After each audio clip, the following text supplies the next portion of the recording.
What are cryptocurrencies? Hey, hey, hey. What are NFTs? A non-fungible token. Time to buy Bitcoin. Bitcoin just seems like a scam. What's up, Bitcoin?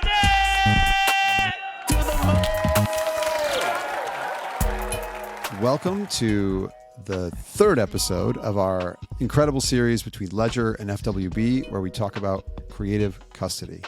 On this episode, we talked to Mel Tal, who does not do these interviews very often. She says she does like one a year. So super happy that she's joined us. If you are a brand or a creator or a creative person and you want to know, what it means to build a project in this space, Mel isn't a marketer. She's a tokenomics expert, sort of a self-professed geek who, but you'll see when you hear the interview, there's something special about her. She doesn't, just care about the geeky bits. She actually cares about how culture moves. And we cover that intersection of technology and culture. We cover where it's going. We have lots of advice for brands and for founders.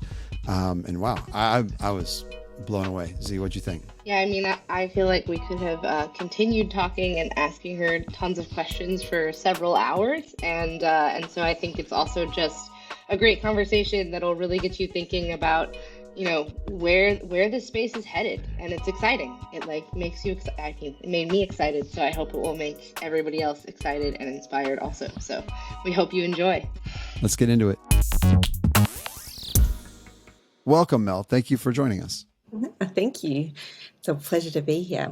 It's obviously a long time coming. I think it took us a little bit to coordinate our calendars. Yeah, and you don't do so many of these, so I feel very lucky that we that we got you on. Yeah, this is one a year, I think, is my average. That's perfect. There's supply. You know why? Because you're a tokenomics expert and you understand supply and demand. Is that what it is? I think it's more intuitively. Zoe, why don't you kick us off with the first bonus surprise question? First bonus surprise question. So we've just been asking everybody, since Dad and I are both avid concert goers, what was the first concert that you ever saw? My first concert that I ever saw was the Guns N' Roses Lose Your Illusion tour. That was in... That's a good one. Yeah, it was a crazy one. It was in... Sorry, I shouldn't judge. No, it was in... But that's a good one. In the race course in outside of Melbourne, and it was a 38 degrees, so like 100-ish Fahrenheit day, and they almost half the crowd got heat exhaustion. It was like one of those crazy rock concerts, and 50,000 people and just mayhem, and yeah, it was really good. So good entry into concert worlds. That is amazing. I've a follow-up question then. Was it a good show? It was incredible. I mean, this was when Guns N' Roses were peak, like the rock band. Exactly, yeah. I mean, Use Your Illusion, double compact disc. It was crazy. Only big bands can release double compact discs. I think it was when November Rain was like #1 song everywhere in the world. It was like that peak time for them. So it was a pretty epic thing. Well, given what your first concert was, we already know a lot about you. But tell us who you are. How do you summarize, who you are and what you do? Who I am. I mean, who I am is probably just as a person, I'm very much individual, or I do things pretty solo. So since the beginning of my career, I've always worked for myself, never ever wanted to work for someone else. I sort of have that little bit of an anarchist streak. It's really more of a freedom streak than an anarchist streak, I think. I don't want to break stuff. I just want to be free of things.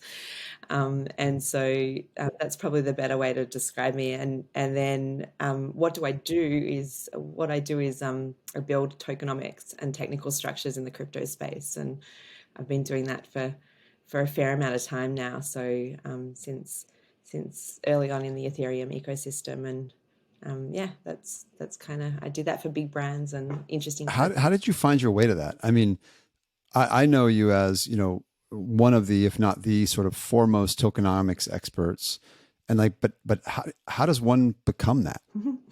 Before I got into crypto, I was really like, I mean, this is probably just shows how geeky I am, but before I got into crypto, I was really into complex systems.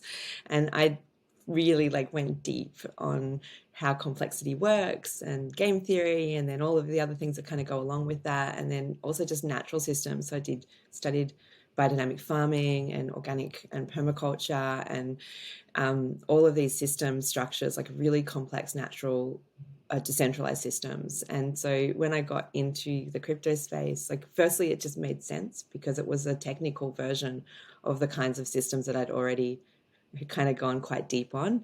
And then once I got in, I kind of like, this is the idealist of me, I kind of fell in love with the white papers. So for me, I learned how to build in this space by reading all of the aspirational things that everybody else wanted to build and just going really deep and kind of doing the right, I guess, just researching all the things that they would put in, definitely Googling the mathematics, and then, just figuring it out. So it was just sort of a natural direction for me to go in because I was already fascinated with how systems work. And tokenomics is really just a game of how to make the complex systems that sit on top of this technology. So What's your background? I'm curious. I mean, I'm kind of asking this for, anyone who's interested in what it is you do. I think there are probably others who are listening who also find it interesting. They might want to go that direction, but what are the prerequisites for doing what you do? I think I know it sounds a little bit cliche, but really deep curiosity, I think, is a fundamental ingredient in this, because you have to be prepared to one, go down paths that you've never seen before, because most of it's pretty new, and to really kind of go wide as well as deep. So you need like a kind of curiosity to do that. And from a background perspective, I've always run my own businesses, and for me it was about problem solving. So I'd pick a problem that I thought should be solved, and that would be my business, right? And so it was never like I'm going to create a company. It was like I'm going to solve a problem, right? And so maybe it's about like a combination of curiosity and the need to like solve interesting problems or work on interesting problems, and combining those two things together makes this sort of space quite easy. I think like it's never a work. It doesn't feel like work ever to me. So it's always just like, oh, I'm going to learn something new, or I'm going to solve that thing. And I mean, you and I met because we both have this belief somewhere that, culture is currency. So you also, if I can reference Guns N' Roses, have a love or a belief in culture. What, where does that play in what you do? Yeah, absolutely. So I don't think there's anything that you can create technically that isn't human, right? And there's this like funny separation of these two things, but in my mind, it's like this is a representation or a reflection of a human in this technology, in every piece that's made and everything that's created on it, right? And so to understand the technology, you have to understand the people, right? And to understand even the systems, you have to understand the people. Even if you want to understand what the problem is, you have to understand the people, right? And so it was always this, like every time I looked at a problem, whether it's technical, practical, structural, I would look at it and think, well, what's the human element of that? How did it get created? What are the decisions that were made? Where did that come from? What's in that culture for that place where that was created that created that outcome for it? And then you start going really deep on culture. You start to really go, oh, hang on a second. When things that are built in Asian countries are built with less space in them because people culturally actually stand closer together, right? And it's a really funny extrapolation, but that actually reflects in everything. There's tiny, tiny little details in products that you see built from Asian descendants, especially like Japan, because they're so accustomed to actually standing really close together culturally. And so there's like this really direct reflection between how people live and how people build, right? And so I've gone deep down the rabbit hole of like how people live so I can understand better about how people build and what outcomes different things you can kind of create in those spaces. Yeah, so when you're thinking about, a given project that you're working on, so it's cool because you get to work on a bunch of different ideas.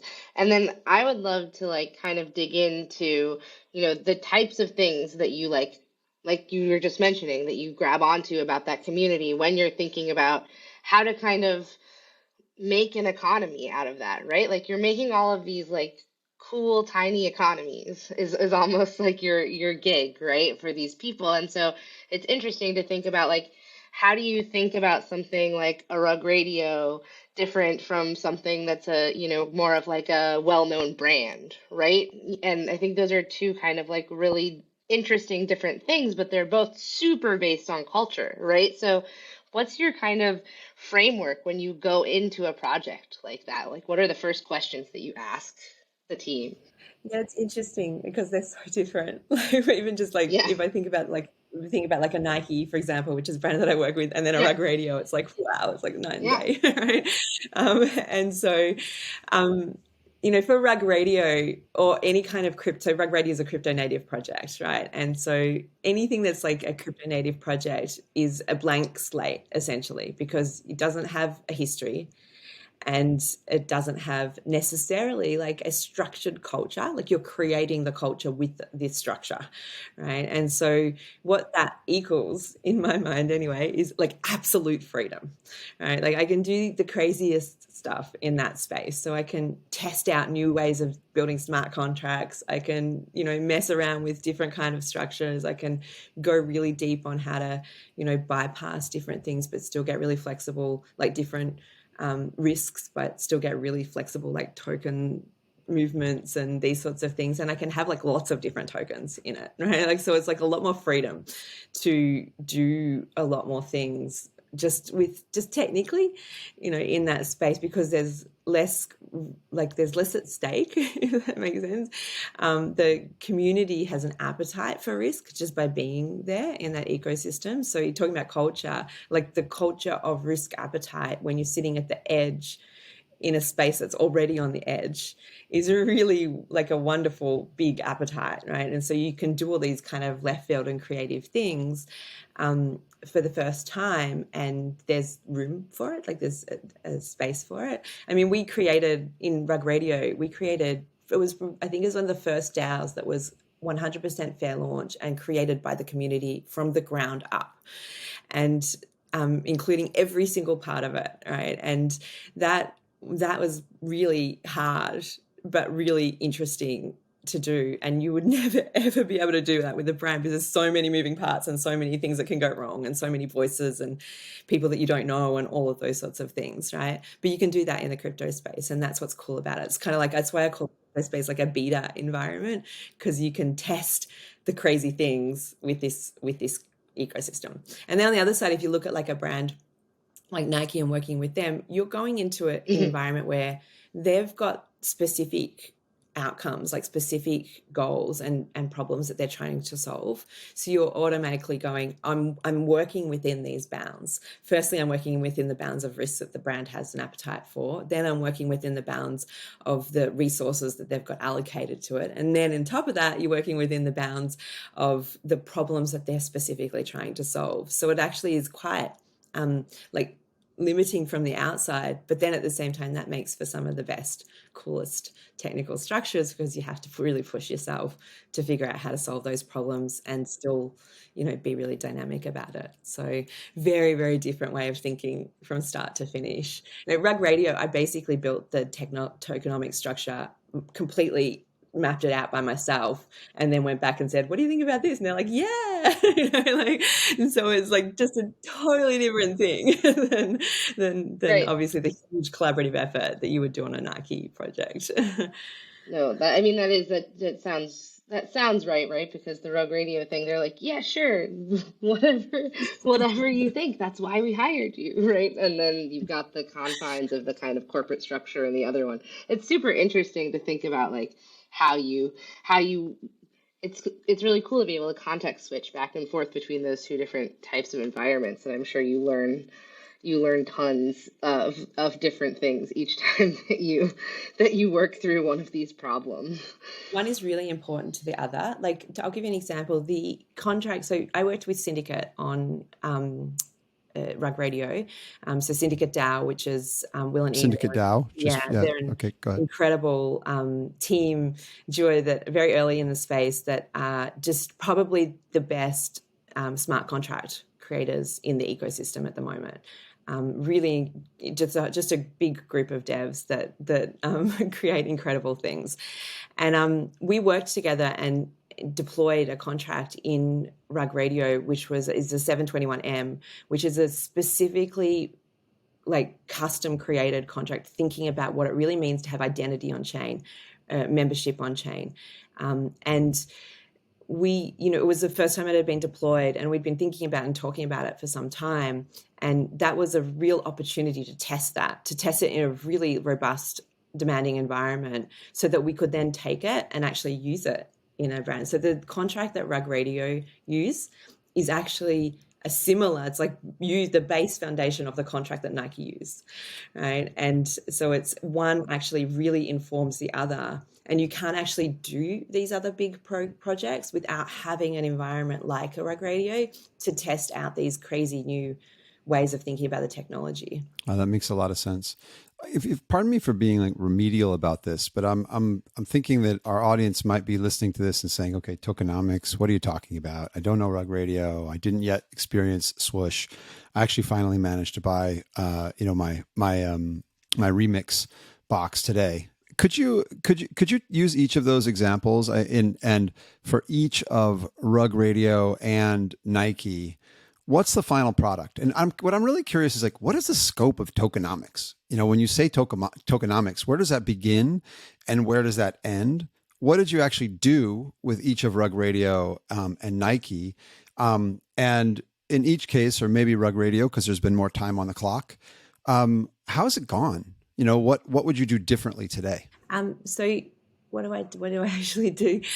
So for Rug Radio, and these are different. It's interesting because it's very different in both those projects. But for Rug Radio,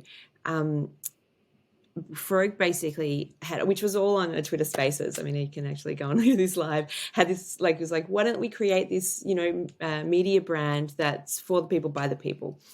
And I had been thinking about decentralized media for a long time. It's probably spent 2 years sort of thinking about, well, what would that look like? And just playing around with the concept of decentralized media in my own head, and just in my own notes, and, what I was sort of thinking it might be framed like, and, what would be important in my mind about a structure that would do decentralized media.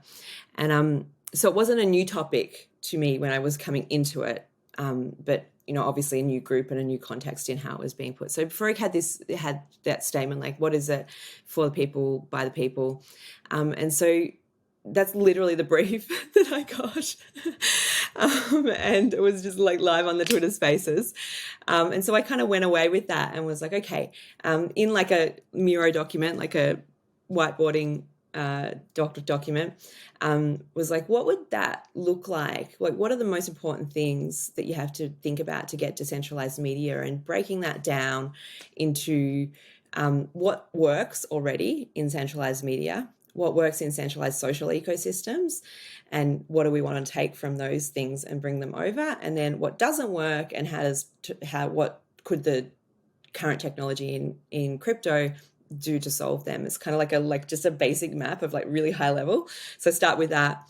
And then I break that down again and say, okay, like, what are the fundamental things that this project has to have? For Rug Radio, for example, one of the fundamentals was it had to be fair launch.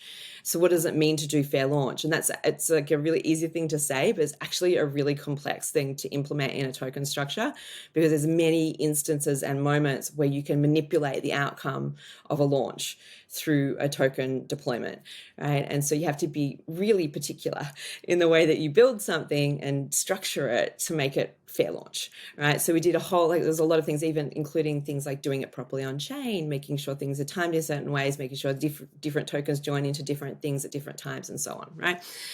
So just mapping those things out. So if it's fair launch, it has to be this, and if it's not, they wanted a DAO. So if it needs a DAO, where does that sit? Where's the legality around that? Like, it's like really just mapping out all of the things, and then you get more and more and more and more into the detail of it until you come up with a structure. Right. And so then I map out that structure of like, these are the tokens, these are the smart contracts, this is where the art goes, these are the things that we'll need to get this done, and like literally just present that back to the team and say, hey, this is the structure that I'm thinking about. This is what it looks like. I usually sit, once the team says like, hey, yep, this is what they did. I would bring then in Will from Syndicate, and we have a conversation and we break the whole thing down, but from a very technical perspective. So what could you do here? Could you make this smart contract manipulate that? How do you do tokens without doing like there's all these different things. Like how do you create a token without creating a liquidity pool? Where's the degrees of separate? Like it was just like many questions that were in that process. And so just figuring that out. And then sometimes there's things that we don't know how to do. So it's like, oh, okay, like we need to find someone, either see if that exists in DeFi or find someone that can help us do that, and so on and so on. And then once we come up with a technical structure, and once that's done, it's like, okay, this is the timeline to execute this. These are all the things that we need to make it happen. And we just manage that process all the way through. So for Reg Radio, I managed the entire thing all the way until the end and brought everything together and made sure it launched properly, and deployed properly and all of the other stuff. So I stopped probably. So like an economic product manager. Yeah, pretty much. Yeah. So it's like design and, economics and behavior and everything in between. So yeah, it's like, and then there's obviously many, many moving parts around that, because there's like the art and the marketing and the websites and the Web2 stuff and the social stuff and all the other things that kind of plug into it. And you obviously have to work within all of those parameters and change things around and so forth. There. So that's like on that type of project. On the Nike side, it's a little bit different because, or any brand, actually, it's pretty much similar with every brand that I work with, in that it starts off more like an education process. Most of the brands that I work with are very educated in the first. Like, for example, Nike had Artifact before, or had already bought Artifact when I started working with them. So they know stuff. Like, this is not a mystery, right? They're smart people, and they've already thought deeply about the ecosystem. But what they don't know is the nuance and the particulars of what the tokens really do, what the technology really does, how it really will impact their business, the externalities of it, the real legalities of it, like all of these like nuanced things that you learn through building, right? Like this is things that you only know once you've done, right? And so I try and help these clients know some of these things before they've done them, so that they understand the pathway, the safest pathway for them to build. I actually don't know the safest pathway for them. They know it, but I just have to give them as much information as I can to then have them go, oh, this is where we need to build, or these are the things that are most important to us during this process. So that's kind of like the first session of it. It's usually like 2 or 3 months of just like many, many, many, many conversations and lots of ideation and, lots of talk about the problems and all of those sorts of things. And then only then do you start going, okay, now let's talk about the technology, like in the stack and the build and that sort of thing. And so, with the bigger clients, depending on how they go and approach the project, it's what is the actual technology stack. And this can be broken down, and I know Ledger's a big part of this. So Ledger sits at the actual first part of the stack, which is institutional, custodial services, institutional security services, really important part for these bigger brands. So that's like at the very beginning of the stack, and then it sort of goes from there. It's like wallets, and then dashboarding and minting platforms, and then smart contracts, and then marketplaces.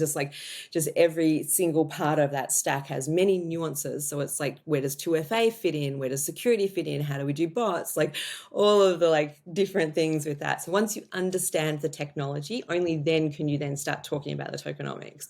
Right, because let me thank you for the layup. Let me just pause on that for 1 second, because I feel like Ledger Enterprise continues to be kind of the best kept secret in the industry. But every project, I mean, my opinion is that every consumer brand will go from 0 to 1 over the next 5 years. I'm curious if you disagree with that, but I think everyone will go from having no digital assets and no digital products to having more than 0. But if they do, then they need security and they need governance. They're also going to need a go-to-market strategy, which is what you bring them. And then they're going to need security and education for their customers as well. And you're right. Like, this is a tech stack that their IT teams have never seen. Right. I've worked with brands where, the smart contracts are protected by, MetaMask, and like, the most trustworthy IT guy has the recovery phrase, right? Which is, a disaster waiting to happen. But I just wanted to pause on that, because I think it's underappreciated, and we're trying to, spread the word that, if you are not a person, then you need Ledger Enterprise, because not only do you need security, but you also need governance, because, you've got to have responsibilities between members of the team. 100%. And even if you just say like stealing the ETH, you take that out of it, right? And you say being able to deploy a contract on behalf of a company is a really significant risk factor, especially in the current climate. And so just that level of the security that you get with what Ledger brings is so important to the overall equanimity of everybody inside a brand when they're like biting into this space, right? Like this is for any brand coming into this ecosystem at this stage of the curve, it is a big bite to take on. And then when you have a publicly listed company that has like a huge board and a whole heap of public domain attention, it is really fundamental to make sure that all of these things are done in a very particular and very concise way. So it's they say the tech stack, and people go, okay, cool, what about the stuff on top of it? It's like no, the tech stack is actually the most important part of this conversation, and how you build that out reflects on everything that happens next. And so it's like we spend a good year figuring that out, and it's the ecosystem is moving and developing so fast that even as you build, you can't actually build like, if you build in Web 2, you can pick service providers that have probably been around for 10 years, and you can kind of go, I can make a 5-year contract with you and it's going to be pretty cool. We're going to get what we get for 5 years, right? And we trust that. You actually can't do that in crypto. What you can do is say, let's do a 1-year contract. And if we're both in the same place in a year's time, let's do another year contract. But you have to also move as fast as us, right? And this is like going with suppliers and saying they have to keep up and be ahead of the curve to even keep these brands in a year's time, right? Because everything is moving so quickly and changing so rapidly. So yeah, it's an interesting dynamic on all sides of that conversation.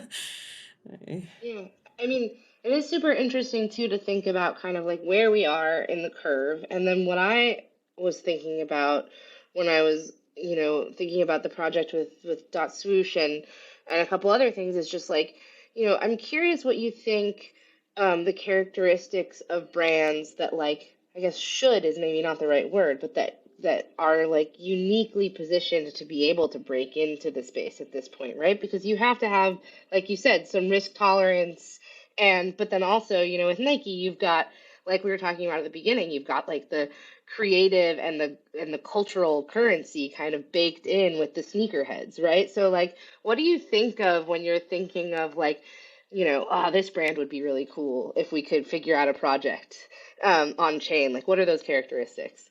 Yeah, it's a good question. It's more about their ability to understand that this is not like a trend.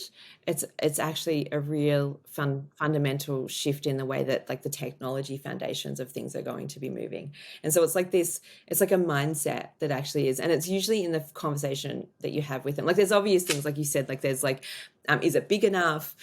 Is it an interesting part of the marketplace? I think it's really helpful to have brands that have like a kind of subculture of their own, whether it's like a Shake Shack or a Nike or whatever. Like these are kind of brands that have their own little kind of subculture, and so that's like a good element to have in the mix, because I think that helps make the project interesting, full stop.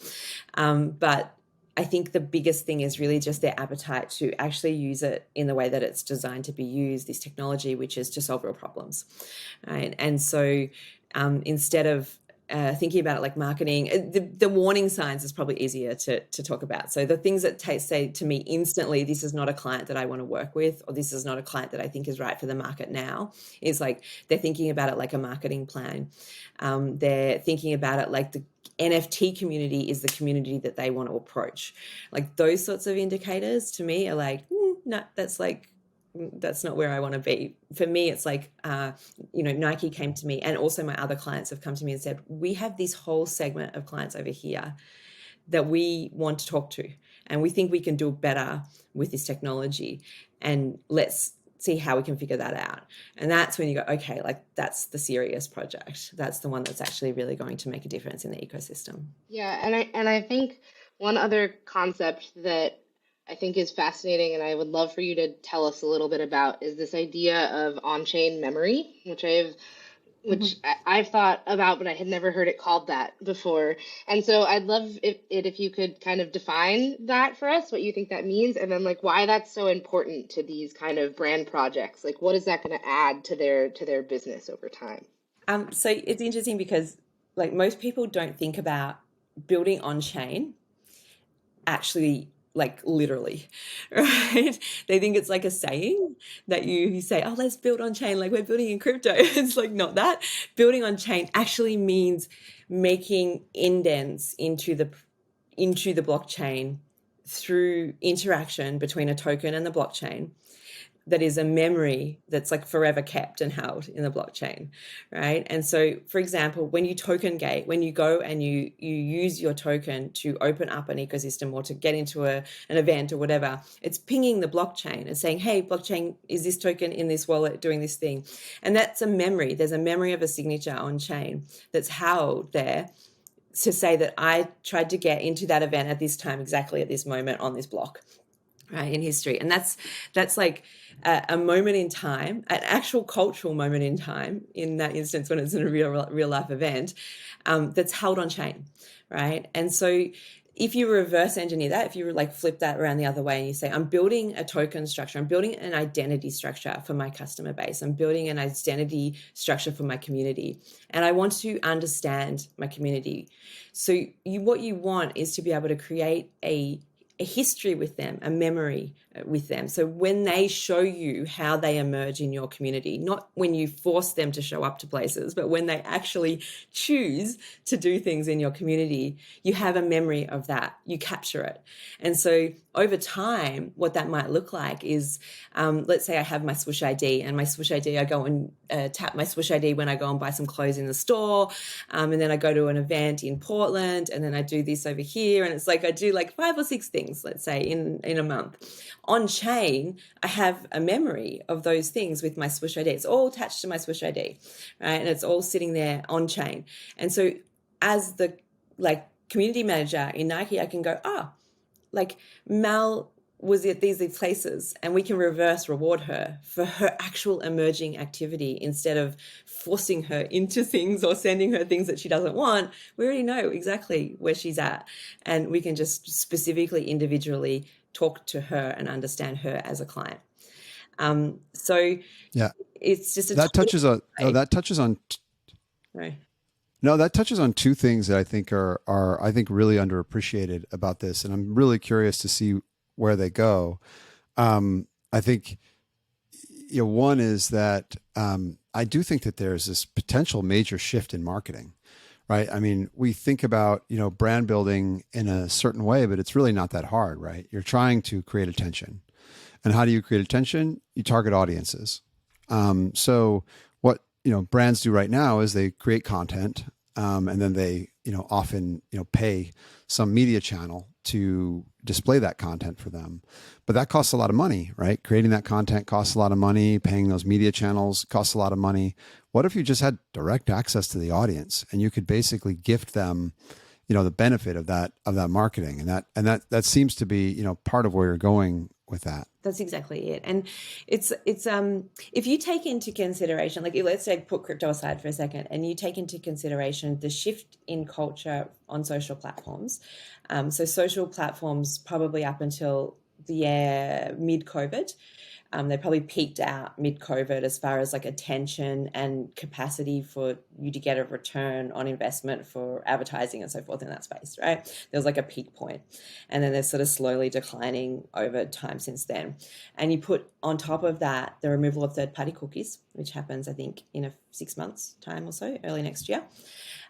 You essentially have closed off the 2 most used platforms to know your customer for almost every brand, right? Like that's removed. So then what do you do, right? Where are these people? Who are these people? You can't just email them. No one reads their email anymore, right?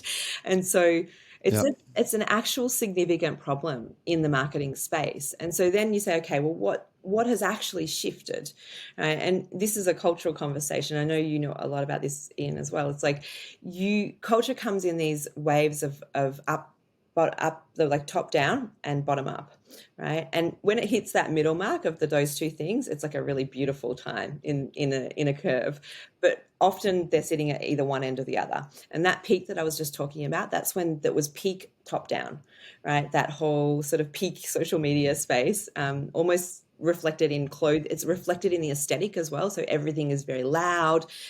Everyone is very loud. The colors are loud, the lots of gold, like blingy things, like it's like an aesthetic, not just even a mimetic, right? And then that falls off the top of a cliff because everyone's starts to seek, the creatives start to seek what no one else has, right? And so they quietly go down the bottom of the stack and they start emerging in different things, but they do it in a way that's very closed off. It's like, if you know, you know. The if you know culture starts, right?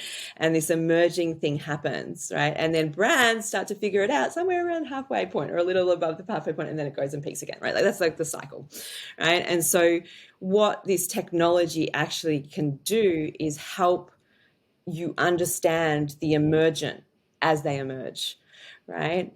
You can see the emergent as it emerges. So this is when you think transparency in this space, there's like almost like a misunderstanding of what that even means. And transparency is this like decision to look, and everything's there, but you actually have to make all these decisions to look at it and all these decisions to build to be able to see it. And so what you're seeing now is this shift, and a really simple way to describe the shift, like to describe all that for a customer to kind of understand it, or for people to kind of understand it, is to say, up until this point, everything happened before the point of sale, and the customer relationship ended at that point. So you build, you advertise, you build a product, you get them on the site, you get them to buy something, and they buy it and they finish. Like that's the end of the sale process, right? And everything for this technology brings, and what this technology does, and what the culture is telling you where they're at right now, is that everything starts at the point of sale. So they come in and they buy something, or they come in and they choose your brand in some particular way.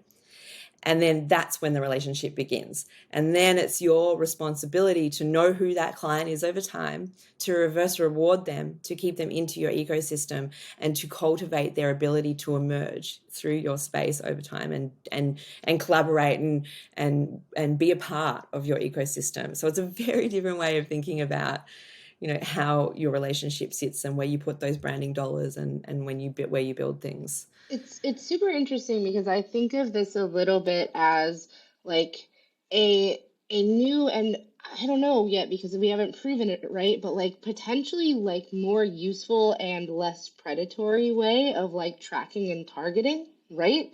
You've got this like on-chain memory, and then we have this incredible like I think opportunity and inevitability ahead of us where like we will eventually have like actually only one login, right? Which is, you know, your key that you sign in to a website, and then you can be able to kind of like use this on-chain memory to say like, you know, here is a truly useful front page for you, right? Like with these brands based on like how we know that you've interacted with us in the past, and like maybe how we know you've interacted with this other brand that we just did a collaboration in, or like with this music artist that you also, you know, have ascribed value to. And so I don't know, I wonder how you think about that world, right? Because so many people are like turning off ad tracking, right? But like I feel like there's more utility in this kind of memory, and I wonder how you think about that from like a predatory, like tracking perspective. So Post Web 2. a huge part of how I think about building in this space, right? Because I am a massive advocate for sovereign choice, right? And that's what you're talking about there, like the choice that you get to make, the choice when someone is talking to you, when someone is in your domain or knowing about who you are, right? And we've almost, not even almost, we outsourced that choice. We like exchanged it for the use of the platforms that we've been using up until this point. right? And it was almost like an unconscious decision. People made the choice, but only realized the effects of the choice many years down the track, right? But now we know, right? Now there is an educated audience on this choice, right? The society in general knows, right? And so this is one of the most exciting parts of this technology. I get like super excited and super geeked out about this feature. So for me, it's like, if you think about this as a wallet, this is a wallet domain problem, right? And so what I think the future of wallets will be is that you go and you log into your wallet, and it even won't be a key. It will be like a username and password, right? And then in your wallet, you'll have a dashboard, right? And I think like probably, what Ledger's doing is very similar, like directionally in this space, right? So I think there's like a lot of similar thinking in the ecosystem on this space. But let's say you land on your dashboard, and what you actually have on your dashboard is not a reflection of your ownership, but also a reflection of your choices, right? And you can say, oh, today I'm going to use my Swoosh ID today, but I only want Nike to see this much. Click, and you choose that it's a permission, right? Because if you understand the technology a little bit, you understand you can get really nuanced with permissions in a smart contract. And so you can have an interaction with a contract where you're saying, this tiny little thing, I want that to happen, but nothing else to change. This tiny little thing, I want that to happen, but nothing else to change, right? And so permissions become this really interesting space of saying, I want them to see this, but not this. I want them to understand this about me, but not this. Today, I want to go dark. I don't want anyone to know anything about me, right? And there's a layer within this that sits with where zero knowledge proofs come into play. And there's a lot of technology that still needs to be developed around this, but I can see a lot of progress happening in this space. And I'm super excited about it because I think that's the ultimate empowerment. Like, you talk about being sovereign. Being sovereign is not being separate from everything and not being able to interact with anything. Being sovereign is having the choice. And whenever you want that choice, it's available to you, right? So if I want Nike to know where I am and what I'm doing because I want the rewards from that, then I'm just going to turn it on, right? But if I don't, I should have the choice. Cool. I just wanted to comment because Pascal and I were in DC last week talking to lawmakers, and this is, I think, how far this extends. We've said a lot that, Web 1.0 was username and login, and Web 2.0 is basically a question of who owns you, right? Log in with Facebook, log in with iCloud, log in with Google. I just moved back to Android from iCloud. And wow, you are reminded of how you are literally owned by these platforms, right? That transition from sort of iCloud to Google Cloud, even moving your WhatsApp. I lost all my WhatsApp history. I have it as an iCloud backup, but getting it actually over to my Android phone has eluded me up to this point. I don't have the 5 hours it would take to basically restart and make that happen. If anybody knows, text me. I'd love to get a short tutorial on it. But that's the reminder. And, when we were talking to these Congress people and representatives in Washington, the question that works is, okay, if not this, then what? Right? If we don't have, decentralization, we don't have security, because then you're just saying, which central repository, government, company, would you like to put all the data in? Like, where do you want to put the honeypot? Right. So, without decentralization, you don't have security. And an analogy that we found worked really well with these people in Washington was one of a digital safe. Right. Because, if you are a representative in Washington, D.C., you certainly respect the private property of Americans. And you know that an American can put whatever they want to in their safe. Right. Like, that is, really kind of a fundamental right. If I want to put gold bars in my safe, I can do that. Now you go, okay, well, let's talk about the utility of a connected safe, which gets to what you were talking about, federating the information. And I agree with you. And I think it's a great point that a lot more technology has to come, and people have to understand the technology we have today is not the technology we will have tomorrow. But, if you say, okay, I was in Washington, D.C. walking around, and I would say, well, my passport right now is in my hotel room, where pretty much, anyone in the hotel has access, not the safest place for it to be. It's also all the information is available. You want to take a photo of it, scan it, take my passport number, take my photo, get my age, get my citizenship. Okay, you got me, right? What if that was in my safe at my house? Even though I'm here in DC with you right now, my passport could be in my safe right now, but it's a connected safe. So when I need to present my identification, I can tell you just what you need to know. Did you know I'm over the age of 18? I'm over the age of 21. I'm an American citizen. This is my passport number, so you can see if I'm not on some do not fly list. And only if you're an immigration official do you need to like check out all of my stamps, right? So I think that's a great example that helps that helps kind of explain where this goes. So I geek out on it like you do, but like this is transformative. Right. This is completely transformative. And to me, it's the promise of the internet that I got excited about the year Zoe was born in 1990. And those two dates literally coincide. Yeah, I agree. Anyway. And this is the most, for me, this is like when I'm like, oh, we actually really did something, is when that sort of thing exists. It's fundamental. Yeah. And it's interesting because one of the big things, like you were talking before about what is it to build this technology. So one of my own personal principles that I go into projects with is to always build on chain. So all of the projects that I work on have proper on-chain structures, proper contracts written, very customized, very particular, and have their assets and everything on chain in the right way. And the reason for that is that most people don't understand this now, but it's going to be fundamental in 5 years' time. This is the direction. And if you don't build now for that 5 years' time, you'll be in all sorts of trouble in 5 years' time.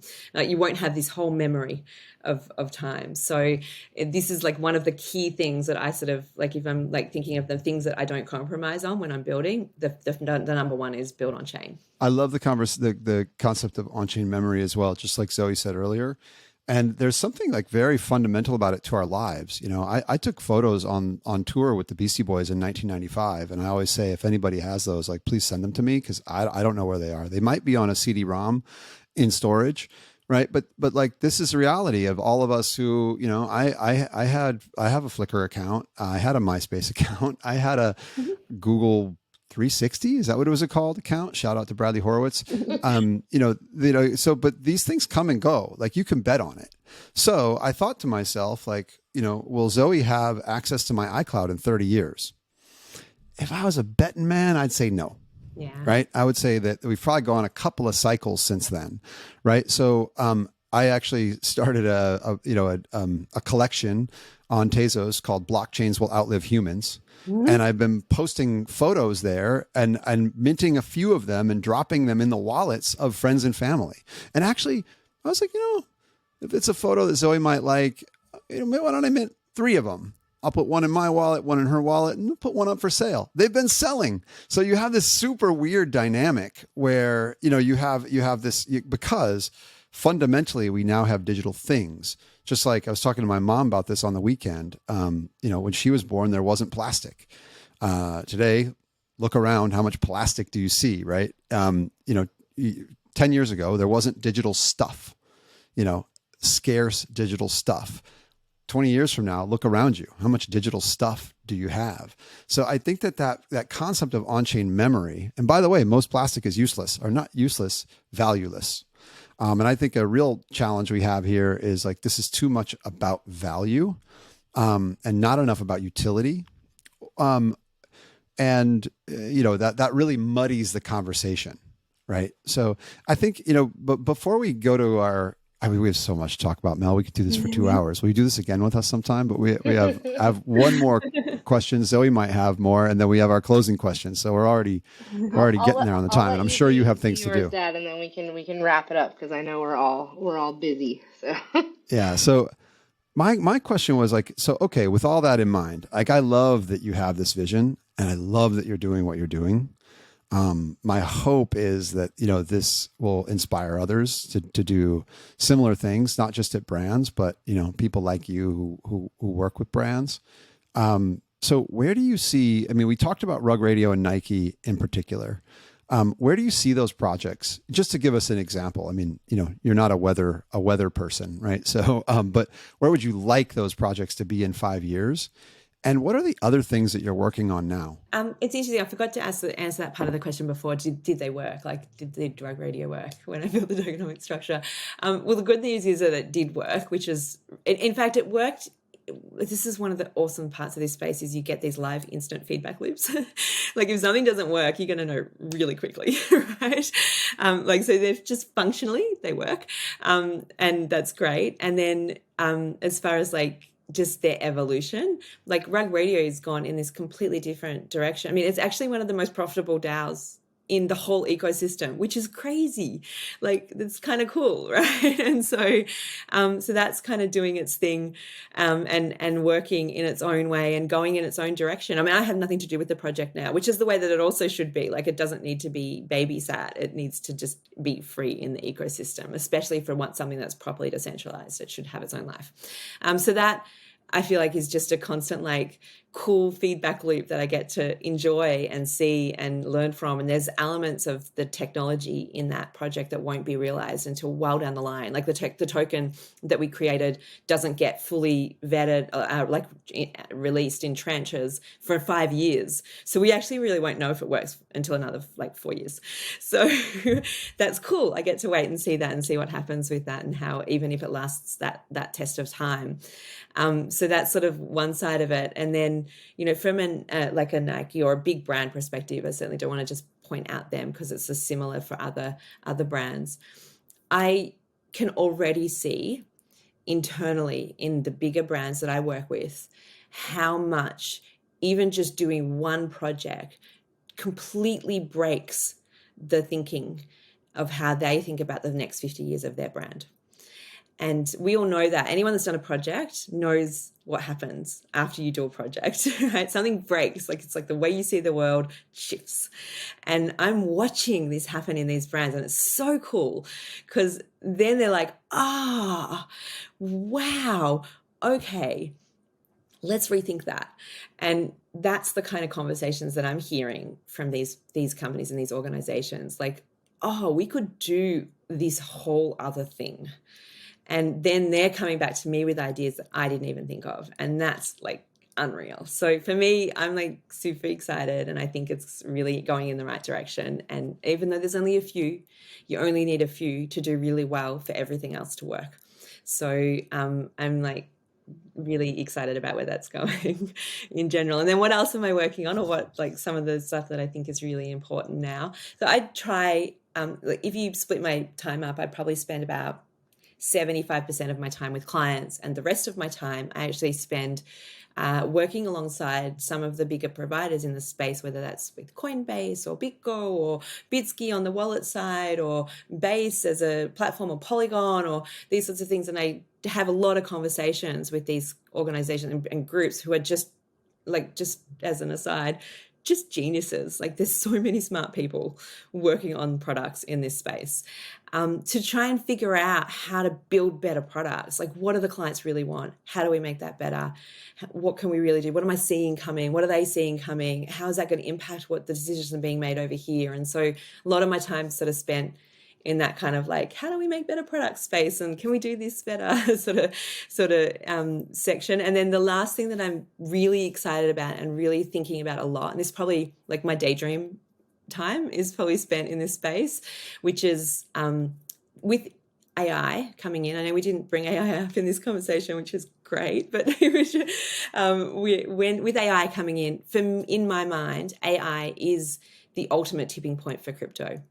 Because what you need when AI is everywhere is the ability to verify what's real, right, and what's true. And it is the first true utility use case for crypto, like ubiquitous utility that everybody needs. Is this really real? What I've been saying, and I stole this from Leslie Silverman at UTA, so credit where it's due, is she said it really simply. AI brings digital abundance. Crypto brings digital scarcity. And we said that a lot in DC last week. They need to understand that these are two sides of the same coin. I was just going to say, if you think about it, that from a tool perspective, like how do you build for that? What you need is a cryptographically confirmed way to decide to verify, like when you make things, to verify that they're yours. So you need it as a builder. And on the other side, as a viewer, as an audience, community person, like just a member of society, you need a quick way to verify, like literally click this button to verify on chain that this is a real thing or not. kind of tool on that side. So there's like two kinds of toolkits, a pull and a push. And these toolkits, like that doesn't exist yet. And so I'm thinking a lot and doing lots of work and talking to a lot of really smart people, smarter than me, on what that might look like to build tools in that space, because I think that like in very short order, everyone will need those things. I have so many more questions, but I wanted to make. I'm going to ask a provocative question that you can feel free to tell us to cut out later. But first, I just want to make a comment. As someone that works with brands, I love what you said about what it does to brands. Like once you've done this, right? Like once you've seen it, you can't unsee it. But the question is, how do you kind of take that first leap? So what I've been saying to brands is that, get started because the more time that you spend, the more learnings you will get. Don't take a lot of risk. I actually really liked the Nike drop, doing it in fiat, doing it for less than $20. Very smart, right? Because they get to learn without a lot of kind of speculative risk. But I also think you're right. The very first project I try to do with brands is an internal one that is for the employees, right? Because if you can just if you can give a digital asset to the entire employee base. It was actually Tony Baloney, who is the managing director of LVMH, who had this realization. And when he said it, I went, oh my God, first of all, I should have thought of that, but he's much smarter than me. But this is 2 years ago. I was trying to explain a lot of these things to him. And his response was, oh, so we should do a POAP for everyone in the company, right? And I was like, yeah, that's really simple and probably really effective because, again, everyone has to go from 0 to 1, from not feeling it to feeling it. Right.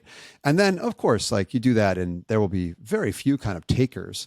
But if you're in a gigantic organization of 10,000 people and you manage to like get 100 people to get it, holy shit, that's a lot of people on a relative basis because only 2 people got it yesterday and they were in a corner and everyone told them they were wearing tinfoil hats. Right. So I think, I love that approach. I think, look, I always say this is a slow burn. I started building digital music apps in 92 and we launched Apple Music in 2015. So anybody who thinks this shit happens overnight, I got news for you. It doesn't. It takes a really long time. A lot of tools have to be built. We need a lot of people, who are doing, what it is you're doing.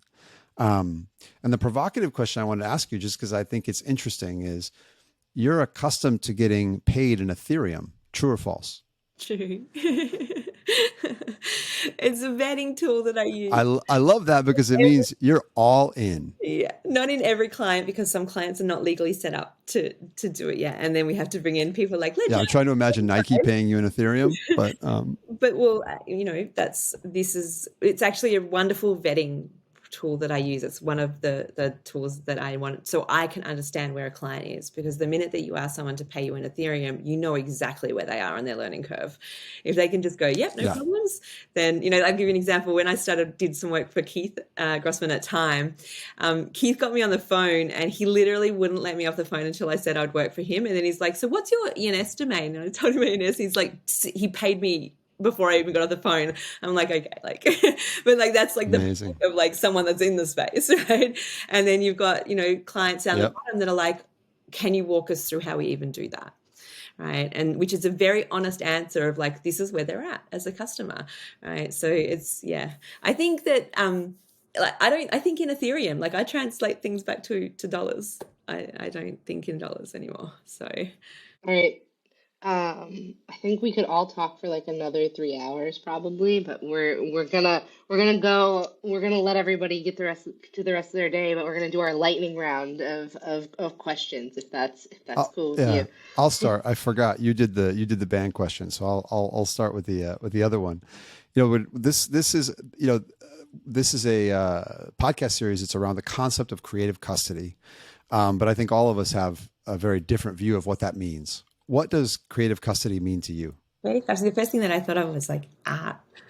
But I mean, I think it's choice, right? It's art and it's choice. I don't know, that's the first 2 words that came to my mind. Creative custody. Art and choice. Perfect. And so then when we're thinking about moving from kind of like the Web 2 world of information toward the kind of Web 3 world of value, what advice would you give somebody who's thinking of kind of transitioning what they do from like a world of information to a world of value? It's a great question because you use the word value. And when you say value, 99% of the population think money, right? But there is actually like many, many layers of value. And I actually have a top 3 layers of value, and money is actually the third of the top 3. The first one is sovereign decision making. The second one is access. And the third one is money.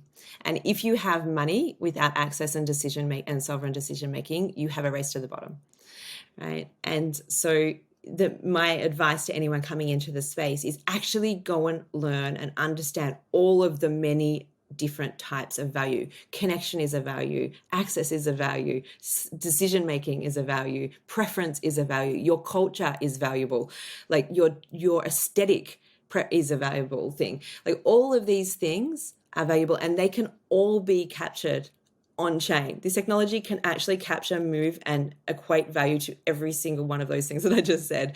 So learn about them, because that's going to guide you in a totally different space in this ecosystem. I love that. A total reframing of what value means. You know, the part of the way that I work people back from this, and this is the third question, is, you know, starting with things that are out there in the future that I believe are inevitable, but are hard to imagine today. Just like in 1998, it was hard to imagine that you would, you know, book your appointment, you know, to get a driver's license online. You know, people would have been like, oh my God, that'll never happen, right? I think that today, I'm certain that ultimately your passport will be a digital document. I even believe that the majority of all luxury goods, or luxury purchases, I should say, will be digital, and 100% of them will have a digital component. What are the things that you think might surprise, or what's one thing that you think, you know, might be very hard to imagine today, but is inevitable to be a part of our lives 20 years from now? You make what you said about luxury goods is really interesting. I was at an event last night for Bobby Hundred's book launch, and Jeff Staples was on stage with us talking about, you know, the space and the ecosystem. And he made this comment about how the future that he sees is that everything will be digital and only a few things will be physical. Kind of like when we say right now, if you say, oh, I'm building a bricks and mortar store, like the actual store, bricks and mortar store, is like a novelty item in the conversation. Like, so the novelty item in the conversation of the future will be that you have a real product attached to your digital product. And I think that's really difficult for people to see and to kind of wrap their head around, especially in the current culture of stuff. It's a hard one for people to grasp. Exactly. Totally agree. And this is so inspiring, Mel. Really, thank you so much for being with us, and not just for being with us. Thank you for doing what you do, and like doing, you know, pushing this forward and doing these things, like this intersection of kind of an economy that includes, you know, not only monetary value, but, you know, personal value, cultural value, personal values, you know, with actually putting real projects together, from everyone like digital native brands to some of the biggest, you know, brand names in the world like Nike, is super inspiring. So the next time you launch something, which I know is coming, you're not allowed to talk to us about, you got to come back and talk to us again. Absolutely. There is actually one thing, it's a question I was thinking about in the back of my head. You asked a question before about like how do you get into tokenomics? That I think is maybe really important to say, even in the current climate and things that are going on in crypto world. Integrity is something that people don't really talk about a lot in this space. But having really, really strong boundaries around your integrity is actually kind of up there with even just knowing the stuff. You have to say no to a lot of things in this space, including a lot of money, to actually last the distance, to even be able to build interesting things.